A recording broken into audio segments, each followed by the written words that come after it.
ก็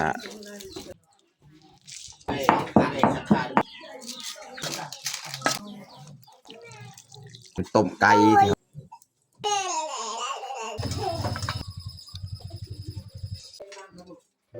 อย่าลืมกดไลค์กดแชร์และกดติดตามเด้อพี่น้อง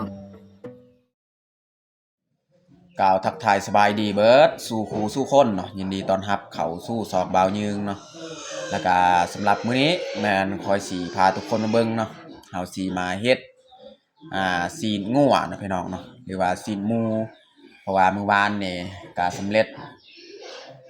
การกินดองของน้ำเย็งก็ได้กลับบ้านแล้วก็ทีมงานเฮาก็กินงัวมื้อวานนี่แหละแต่ว่าซีนงัวหั่นเนาะของบ่ยืงนี่ยังเพราะว่ามื้อวานก็เวียกลายเนาะมีเวียกที่ต้องเฮ็ดลายก็เลยบ่ได้เฮ็ดซีนงัวกับซีนหมูเนาะเฮาก็ปาไว้แต่เขาจะหับเอาที่เขาแบ่งไว้มื้อวานนี่แหละเฮาก็หับเอาไว้บ่ได้เฮ็ดบ่ได้หยังเนาะก็เลยมื้อนี้แหละสิพาเมียมาตากเนาะตากแห้งนี่แหละซีนเพราะว่าบ้านเฮานี่บ่มีตู้ยอกตู้เย็นเนาะครับต้องได้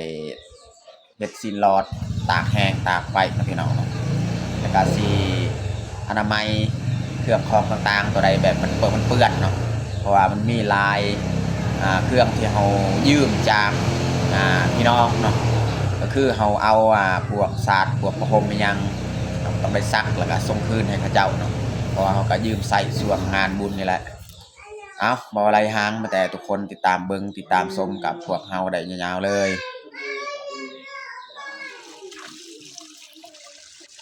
ตอนนี้กาเมียกำลังล้างซีนงัวซีนหมูเนาะซีนงัวซีนหมูที่เราแบ่งกันเนาะเพราะว่าวันนี้กาบ่ทันเบียกลายเนาะบ่ได้เฮ็ดซีนอันนี้เนาะก็เลยเสาร์มื้อนี้แหละสิเอามาล้างแล้วก็มาตากแห้งเนาะพี่น้องเนาะ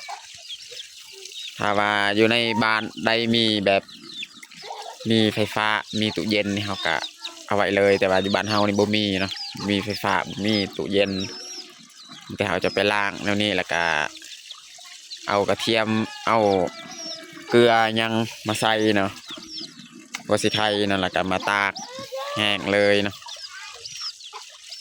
เอาเป็นไป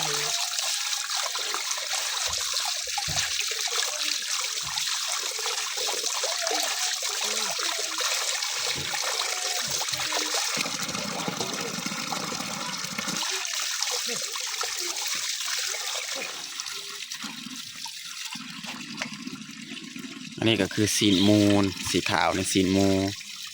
อันนี้มันซีนงัวแต่ว่าโชคดีช่วงนี้เป็นช่วงฤดูหนาวเย็น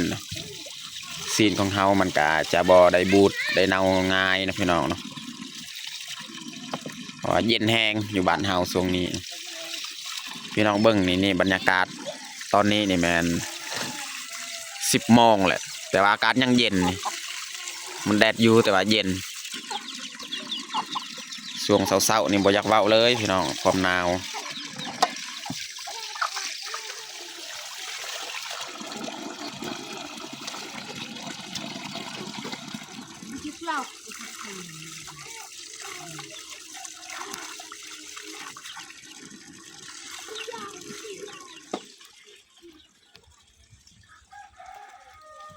ตอนนี้ก็เรียบร้อยมีล้าง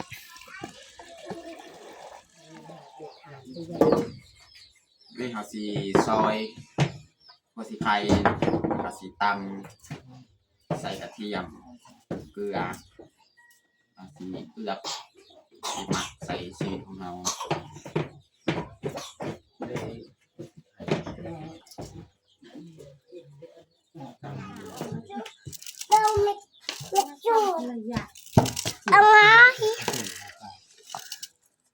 ตัดวะคือพวกเรา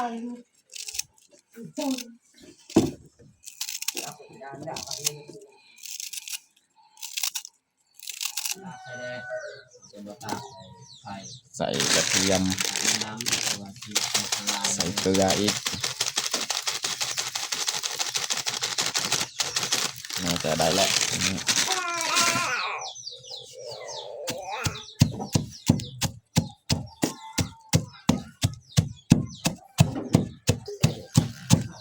นี่จะมันนางหมู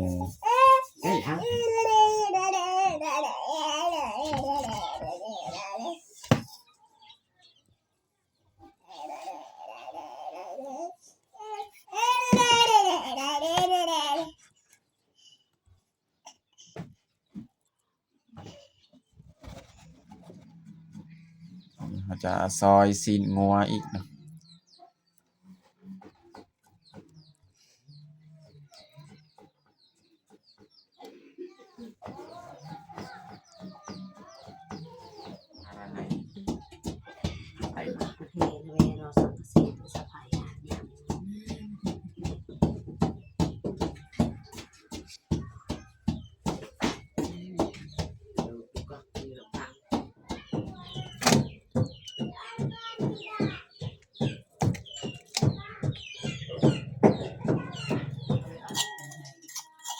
อันนี้เมียจะปรุงเลยเนาะบ่แม่นปรุงใส่กระเทียมที่เฮาตำเนี่ยก็จงไว้ใส่ซีนหมูอีกจักหน่อยเนาะ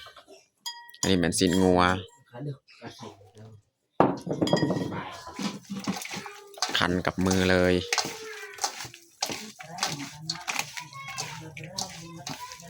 นี่เอาจงไว้เครื่องที่เราตำนี่ไว้ซีนหมูอีกส่วนทางนั้นมันกระดูกมันกระดูกตัวนั้นเราก็สิตากไว้คือกันใส่เลยใส่ซีนหมูอีกตากนี้ตากให้ใส่หาง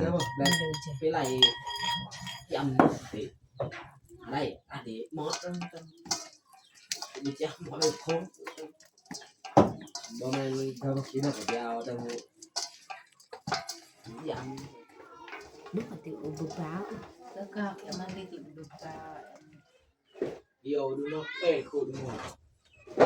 เขาจะเริ่มเสียบเลยใช่ไหมคือใส่ในใจคุกก็ เราสิมาตากแดดก่อนมื้อนี้บัดกลางคืนมาเนี่ยเขาก็ตากใส่ไฟมีเสร็จตัวมันเยอะมีเสร็จ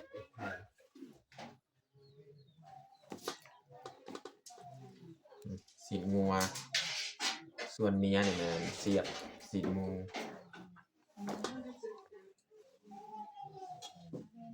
จังน้อยหลังจากเขาเสียบแล้วเนี่ยก็ไปตากบันไดบนหนึงบันไดแบบบ่มีสัตว์มาได้เนาะเราไปตากอยู่ลุ่มสวนพุทธตากใส่แดดก่อนมื้อนี้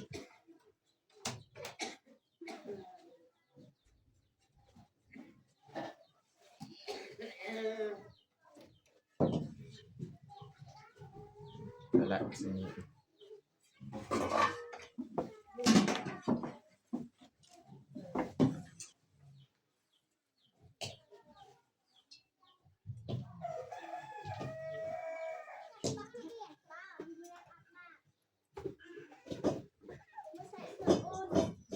อยู่บ้านนี่มันไม่มีบอลตากเลยตากเธอสบายมีสัตว์เนี่ยมีเข้ามาพอมีมันแต่มาเท่านั้นนั่นแหละสัตว์อื่นจ่ายบวักมานี่มันเป็ดปนเส้นจาวหมดlại đặt cái xe kia này kia đâu để cháu ตอนนี้ก็เรียบร้อยเอาเสียบซีนของเราไม่ได้เอาไปตากเลยนะ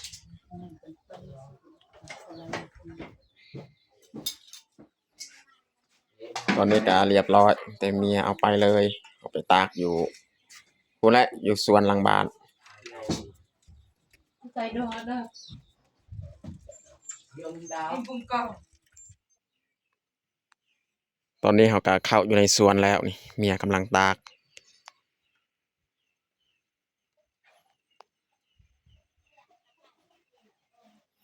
มื้อเช้านี่เขาบ่ได้รดสวนผักของเขาน้ำบ่มาเลยพี่น้องเนาะน้ำบ่มาบ่ได้รด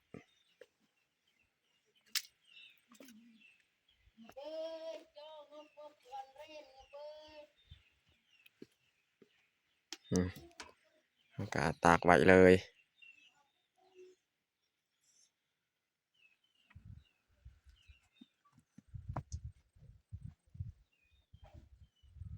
อยู่นี่มีตะนางใส่ตะนางสวนผักเขาก็มาตากอยู่นี่เลย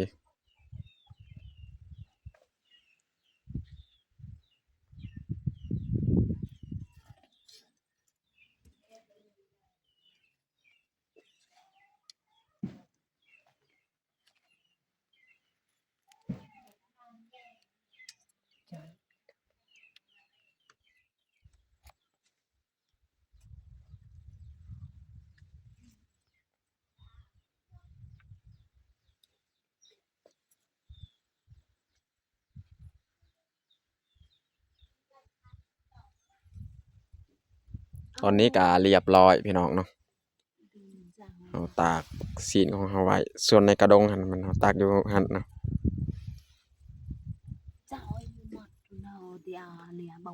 อันนี้แมนผักที่เขาปลูกไม้นี่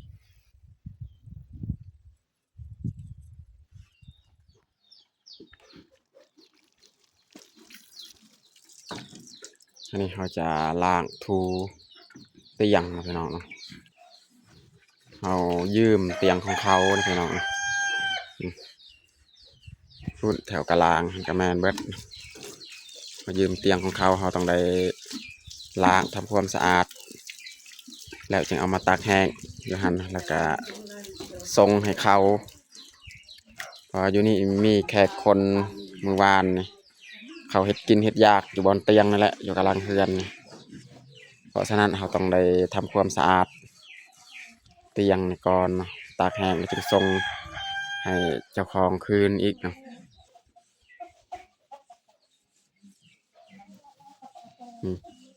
เตียง3 หน่วยทั้งนี้แม่นเราทำความสะอาดเรียบร้อยเนาะเหลือตัวนี้อีกเนาะ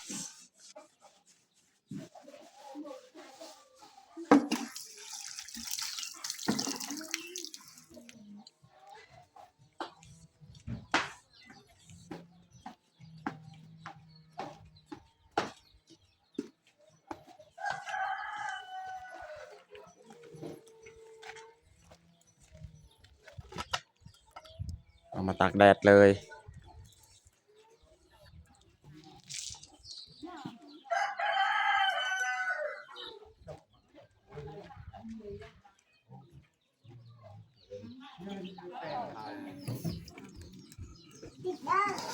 สำหรับอาหารเที่ยงมื้อนี้แม่นเฮาสิเอาไม้อีกนี่ซีนงัวเฮาต้มมันสิกล้ามแล้วนี่เบิ่ง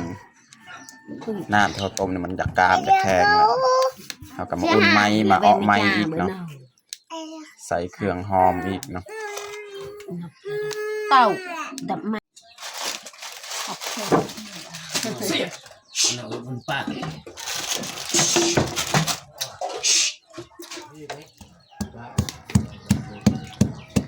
น้ำตาลดอกไม้เนาะดึงตัดแต้มราคาดูมือเลี้ยงข้าวมันจะก้าวก่อนมันจะก้าวจะปุ๊บตามน้ำครับ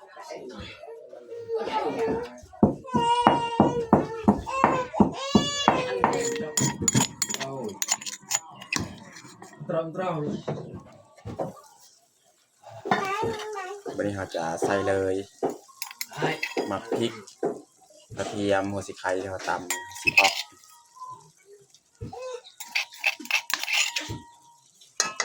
ตรง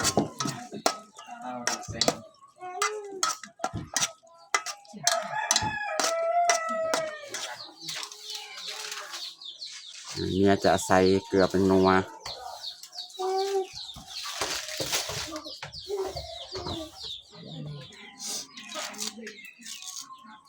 ซอยหอมบัว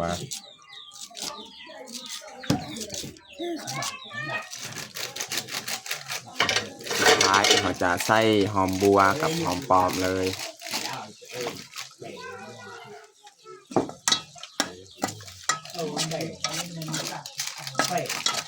เรียบร้อย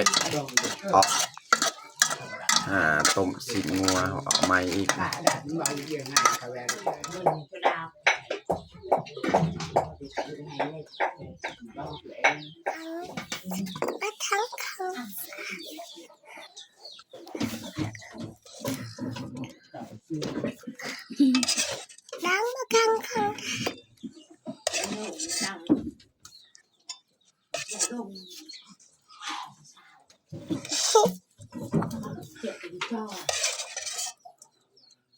พอดีเต็มถ้วยหน่อยเลย อันนี้แมนต้มผักพี่น้องใส่ต้มผักซื้อใส่น้ำสีละลายพี่น้องแต่ว่าบริทายส่วนต้ม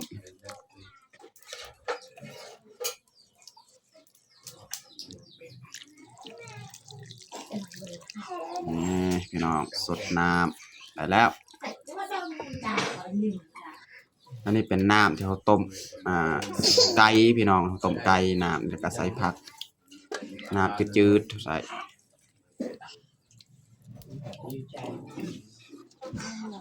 ตอนนี้ก็เรียบร้อยพี่น้องแต่งข้าวของเฮาเอาสีนงัวพี่น้องเนาะ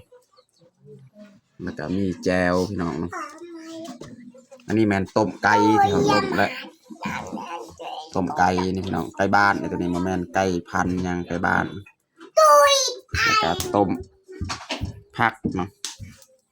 สำหรับอาหารเที่ยงของเฮากับเบิดชนี้แหละตอนนี้ก็เรียบร้อยเฮาแต่งข้าวของเฮาแต่เฮาจะลงมือกินข้าวเที่ยงเลยเอามาทุกคนมากินข้าวเที่ยงนำกันเอาน้องพ่อยเอิญลุงป้ามากินข้าวเอามากินข้าวเที่ยงกัน วันนี้กิน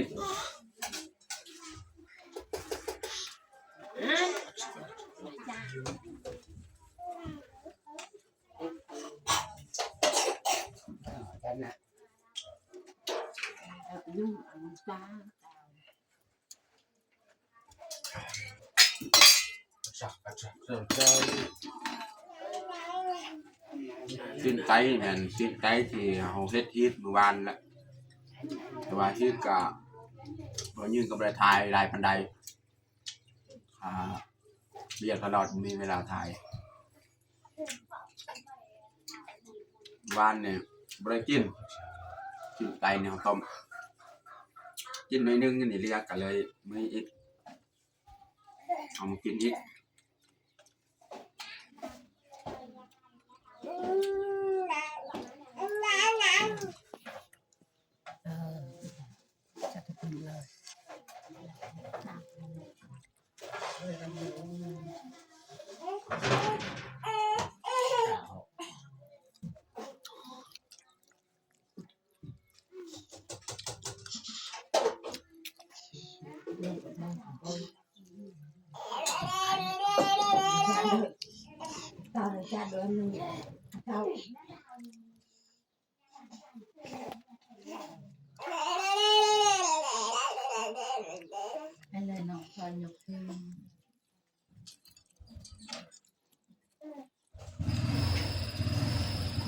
สินงัว